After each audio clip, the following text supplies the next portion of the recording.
கடந்த 24 மணி நேரங்களில் இலங்கை பற்றிய செய்திகள்.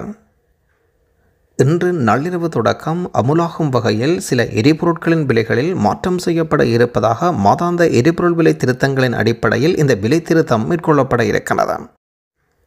சமூக சீரழிவை ஏற்படுத்தும் குறுகிய பார்வை கொண்ட சட்டங்களை அறிமுகப்படுத்துவதற்கும் ஒழுங்கக்கேடான ஓரினச் சேர்க்கை நடத்தை ஊக்குவிக்கும் அரசு இயந்திரத்தின் முயற்சிகளுக்கும் எதிர்ப்பு தெரிவித்து 3 பீடங்களைச் சேர்ந்த மகாநாயக்க தேரர்கள் ஜனாதிபதி அனுரகுமார் திசாநாயக்காவுக்கு கடிதம் ஒன்றை எழுதியுள்ளனர்.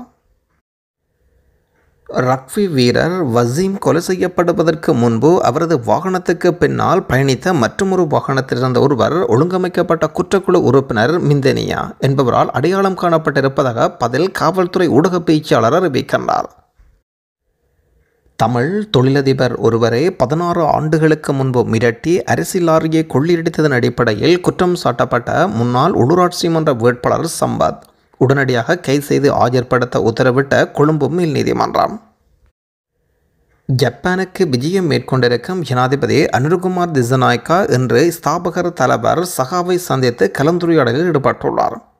இலங்கை மக்களின் முன்னேற்றம் நல்வாழ்வை மேம்படுத்துவதற்கான முயற்சிக்கும் இலங்கையின் சமூக சேவைக்கான அவரது நீண்டகால அர்ப்பணிப்புக்கும் ஜனாதிபதி அனுரகுமார் திசாநாயக்கா தனது நன்றிகளை தெரிவித்துக் கொண்டார். தேசிய போக்குவரத்து மருந்து நிறுவனங்கள் 8 நிமிடங்களுக்குள் ஓட்டுநர் உரிமங்கள் புதுப்பிக்கும் பணி மேற்கொள்ளப்படுவதாக போக்குவரத்து அமைச்சர் பிமல் ரத்நாயக்கா அறிவிக்கின்றார்.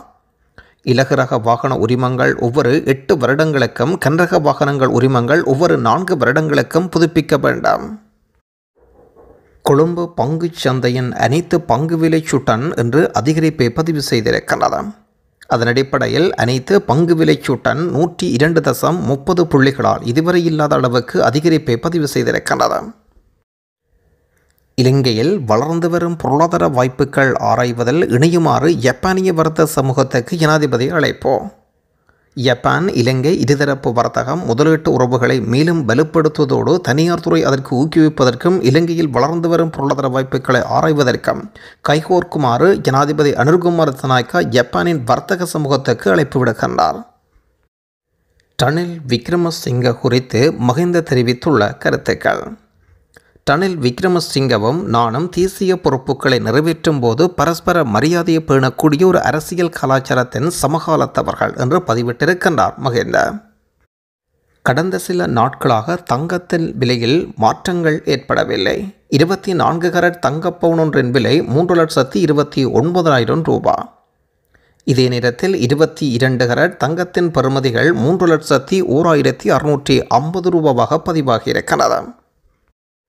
அர்ச்சுனா ராமநாதன் தொடர்பாக பிமல் வீரவன்ச குறிப்பிட்ட விடயம் சமூக வலைத்தளங்களில் வைரல்.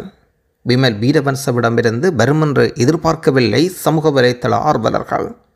இணைத்தை பார்க்க வேண்டாம், நாட்டின் பொது பிரச்சனையை பேசும் அர்ச்சுனாவை எதிர்க்கட்சி தலைவராக்குங்கள் என்று பிமல் வீரவன்ச குறிப்பிட்டிருக்கின்றார்.